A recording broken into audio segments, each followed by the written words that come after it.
Good morning, good afternoon, good evening, everyone. Welcome back to my YouTube channel, laser पाठशाला तो learners. पिछली video में हमने किया इकोनॉमिक्स का chapter 2 that is collection of data यानी कि डाटा का संग्रहण। आज की इस वीडियो में हम करने जा रहे हैं इस चैप्टर के मोस्ट इम्पॉर्टेंट क्वेश्चन जो एग्जामिनेशन पॉइंट ऑफ व्यू से बहुत इम्पॉर्टेंट है। तो चलिए शुरू करते हैं। पहला क्वेश्चन है, what are primary data? Enumerate the various method of collecting primary data, discuss the merit and demerits of any of them. Primary data क्या होता है, कौन कौन से वेरियस मेथड हैं जो हम प्राइमरी डाटा कलेक्ट करने के लिए यूज़ करते हैं, उनकी लाभ और उनकी हानियाँ क्या हैं। बात करते हैं प्राइमरी डाटा की। Primary data are those data that are collected by the investigator for the first time for a specific purposes। जैसे कि मैंने आपको चैप्टर में बताया था कि जो प्राइमरी डाटा होता है, प्राइमरी ये प्राथमिक यानी कि पहली बार जब आप डाटा को इकट्ठा करें किसी टॉपिक के ऊपर रिसर्च करके आप डाटा को इकट्ठा कर रही हैं, तो वो आपका प्राइमरी डाटा कहलाता है। इसके जो मेथड हैं हमारे पास, पहला है personal interview. Face to face communication होगा हमारा, जिस दो जो रिसर्च करने वाला पर्सन है जो और जिसका हमें रिस्पॉन्स चाहिए, तो उनकी आपस में बात होगी, वो आमने सामने डाटा इकट्ठा करेंगे। सेकंड है टेलीफोन इंटरव्यू, फ़ोन के द्वारा जो है वो इंटरव्यू लिया जाएगा, डाटा इकट्ठा किया जाएगा। नेक्स्ट है क्वेश्चनियर मेथड, यानी कि क्वेश्चन पेपर सेट किया जाएगा, वो भेजा जाएगा मीडिया के थ्रू लोगों को और वो उसका आंसर करेंगी और उसके बेस पे हम डाटा को कलेक्ट करेंगे। नेक्स्ट है ऑब्जर्वेशन मेथड, यानी कि प्रविक्षण विधि। इसमें हम ऑब्जर्व करेंगे और ऑब्जर्व करके हम डाटा को इकट्ठा करेंगे। नेक्स्ट है इंफॉर्मेशन फ्रॉम लोकल सोर्सेस, जैसे कि आपको किसी ग्राम पंचायत से संबंधित आपका विषय है जिस पे आपको रिसर्च करनी है, तो आप वहाँ की ग्राम पंचायत के जो प्रधान है उनसे डाटा कलेक्ट करेंगे। इसके अगर हम मेरिट की बात करते हैं, मेरिट ऑफ पर्सनल इंटरव्यू, इसका पहला पॉइंट है accurate and reliable data can be collected. इसका है कि आपको सटीक और विश्वसनीय जानकारी प्राप्त होती है। नेक्स्ट है डाउट्स कैन बी क्लैरिफाइड, जो भी डाउट होते हैं उनको क्लियर किया जाता है, क्योंकि फेस टू फेस आप डाटा को इकट्ठा कर रहे हैं और आपको एकदम से फीडबैक मिल जाएगा। उसके बाद डिमेरिट्स की बात करते हैं, time consuming and expensive. Time बहुत खर्च होगा, क्योंकि जो रिसर्चर है जो जिसे उस टॉपिक पे खोज करनी है उसको जगह जगह जाके डाटा इकट्ठा करना पड़ेगा, तो बहुत सारा एक्सपेंसिव खर्चीला भी होता है। और सेकंड है रिक्वायर्ड ट्रेन पर्सन, इसके लिए आपको क्या चाहिए होगा, एक ट्रेन पर्सन चाहिए होगा जो डाटा को इकट्ठा करे। हमारे पास नेक्स्ट क्वेश्चन आता है, what are secondary data? Discuss the various sources of collection of secondary data, यानी कि द्वितीयक आंकड़े क्या होते हैं और कौन कौन से सोर्सेज से हम इनको इकट्ठा करते हैं। सेकेंडरी यानी कि सेकंड, यहाँ से आप देख सकते हैं कि सेकंड डाटा, यानी कि ऐसा डाटा जो पहले से हमने ऑलरेडी रिसर्च कर लिया है किसी पर्सन ने, हम सिर्फ उसका यूज़ कर रहे हैं अपने प्रोजेक्ट को बनाने के लिए। इसकी बात करते हैं, secondary data are those data which have already been collected by someone as for some other purposes, कि जो व्यक्ति है, कोई और व्यक्ति है, उसने पहले से इकट्ठा किया है, किसी और उद्देश्य से इकट्ठा किया है। जैसे कि हमारे पास मैगज़ीन होती है, हम अपने टॉपिक से रिलेटेड मैगज़ीन वहाँ से हम उठा के अपने प्रोजेक्ट में शामिल कर रहे हैं चीज़ों को, तो वो सब आते हैं। इसमें बात करें, पहला है हमारे पास सोर्सेज़ में गवर्नमेंट पब्लिकेशन, जैसे कि हमारे पास बजट वगैरह प्रकाशित होता है, तो वहाँ से हम कुछ डाटा उठा के अपने प्रोजेक्ट में अगर डाल रहे हैं, तो गवर्नमेंट पब्लिकेशन से हम डाटा इकट्ठा करते हैं, एक सेकेंडरी सोर्स है। नेक्स्ट है रिपोर्ट्स से करते हैं, कोई सर्वे हुआ है वहाँ से डाटा ले रहे हैं। मैगज़ीन्स हैं हमारे पास, वहाँ से ले रहे हैं, न्यूज़पेपर से ले रहे हैं, वेबसाइट और पोर्टल से सर्च करके हम डाटा को कॉपी पेस्ट करके अगर प्रोजेक्ट में लिख रहे हैं, that is also secondary data. Next है रिसर्च इंस्टीट्यूशन, शोध संस्थान है, वहाँ से हम डाटा को इकट्ठा कर रहे हैं, तो वो भी हमारा सेकेंडरी डाटा कहलाएगा।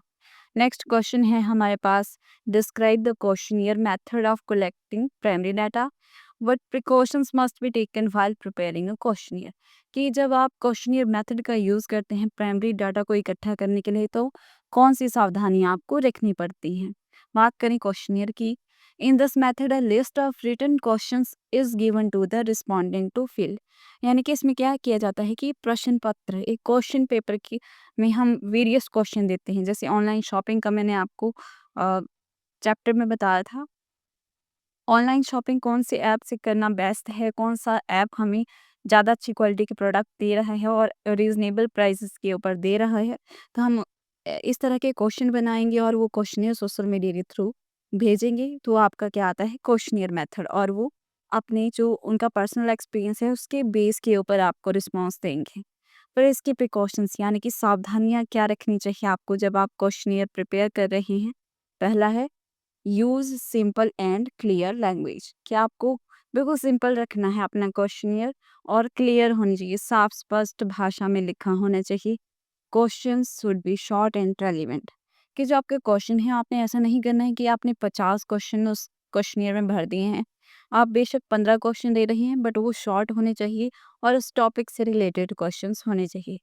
नेक्स्ट है हमारा, अवॉइड पर्सनल और सेंसिटिव क्वेश्चंस, यानी कि किसी पर्सन से रिलेटेड आपको पर्सनल क्वेश्चन नहीं पूछने हैं, आपको सिर्फ उस टॉपिक से रिलेटेड क्वेश्चन पूछने हैं। नेक्स्ट क्वेश्चन है हमारा, distinguish between primary and secondary data, state the relevant situations when primary और secondary data are to be used, कि आपको डिफरेंस करना है सेकेंडरी और प्राइमरी डाटा में, और कौन सी सिचुएशन है जहाँ पे आपको प्राइमरी डाटा यूज़ करते हैं और कौन सी सिचुएशन है जहाँ सेकेंडरी डाटा यूज़ किया जाता है।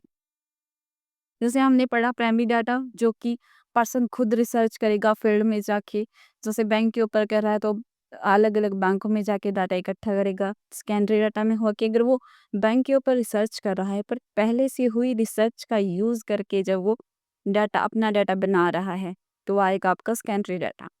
यूज़ की बात करें, यूज़ प्राइमरी डाटा व्हेन, कब यूज़ किया जाता है, when specific reliable and updated information is needed, और जहाँ पे आपको स्पेसिफिक रिलायबल और जो अपडेट इंफॉर्मेशन है उसकी ज़रूरत होती है वहाँ पे आप यूज़ करते हैं फॉर ओरिजिनल रिसर्च के लिए। उसके बाद ये है कि सेकेंडरी डाटा कब यूज़ किया जाता है, जब आपके पास टाइम लिमिटेड होता है और आपको क्विक डिसीजन लेने पड़ते हैं, तब आप क्या यूज़ करते हैं, सेकेंडरी डाटा। आफ्टर दैट हमारे पास नेक्स्ट क्वेश्चन है, what are the kinds of error that you envisage in the process of collection of data. बात करें टाइप्स ऑफ एरर की, कौन कौन सी एरर होती हैं आप जब डाटा को इकट्ठा करते हैं। पहला हमारे पास है सैम्पलिंग एरर। सैम्पलिंग एरर की हम बात करें कि when the selected sample does not represent the population, यानी कि जब आपने सैंपल सिलेक्ट किया वो पॉपुलेशन को अच्छी तरह से प्रेजेंट नहीं कर रहा है। सैम्पलिंग का आप यहाँ पे सिंपल मीनिंग ले सकते हैं, जैसे क्लास में आपके पास स्टूडेंट है 50, तो 50 स्टूडेंट हैं और आपको देखना है कि कितने बच्चे हैं जिन्होंने 60% अबव मार्क्स जो हैं वो प्रीवियस क्लास में लिए हैं, कितने हैं 70% वाले और कितने हैं 80% वाले।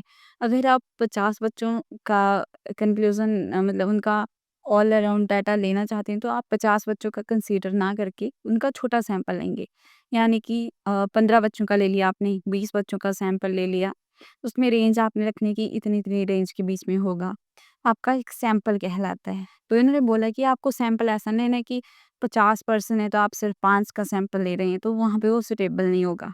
ये वो अच्छी तरह से रिप्रेजेंट नहीं कर रहा है पॉपुलेशन को।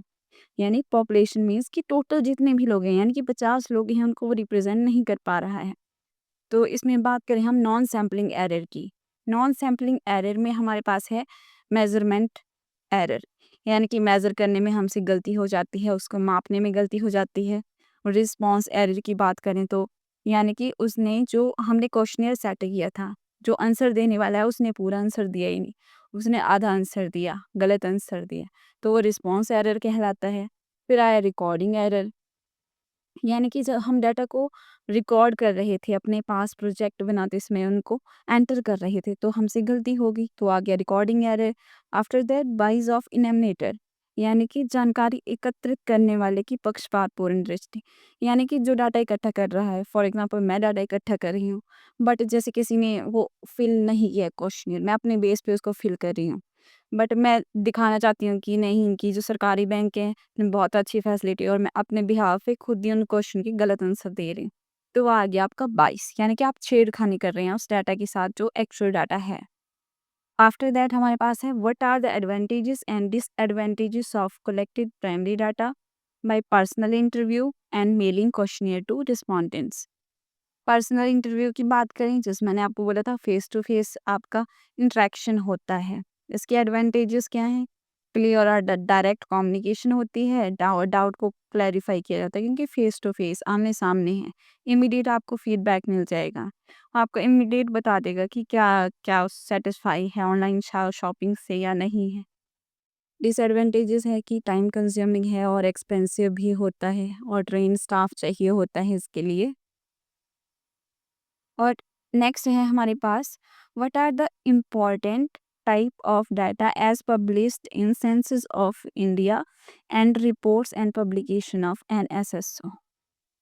यहाँ पे बात करें कि इन्होंने बोला है कि कौन सा इम्पोर्टेंट डाटा है जो पब्लिश किया जाता है, जैसे कि सेंसस में कि जब आप जनगणना कर रहे हैं भारत की, तो कौन सा डाटा है जिसमें आपको शामिल करना ही है, और रिपोर्ट और पब्लिकेशन करते इस टाइम एनएसएसओ कौन सी इम्पोर्टेंट डाटा को दिखाता है। सेंसस की बात करें तो यहाँ पे जो हमारा इम्पोर्टेंट टाइप ऑफ डाटा रहेगा, एक तो वो जनगणना करेगा, पॉपुलेशन की बात करेगा इसमें। दूसरा इसका इम्पोर्टेंट फैक्टर है कि लिटरेसी रेट, साक्षरता दर क्या है, कितने लोग पढ़े हैं कितने अनपढ़ हैं, वो आता है आपका साक्षरता। तो नेक्स्ट सेक्स रेशो, यानी कि लड़कियां कितनी हैं लड़के कितने हैं। Next is birth and death rate, यानी कि जन्म और उनकी मृत्यु दर, कितने बच्चे मर रहे हैं, कितने हर साल जो हैं वो नए बच्चे जो है वो आ रही हैं। नेक्स्ट है अर्बन एंड रूरल डिस्ट्रीब्यूशन, शहरी और ग्रामीण, कि शहर के कितने लोग हैं और गांव के कितने लोग हैं।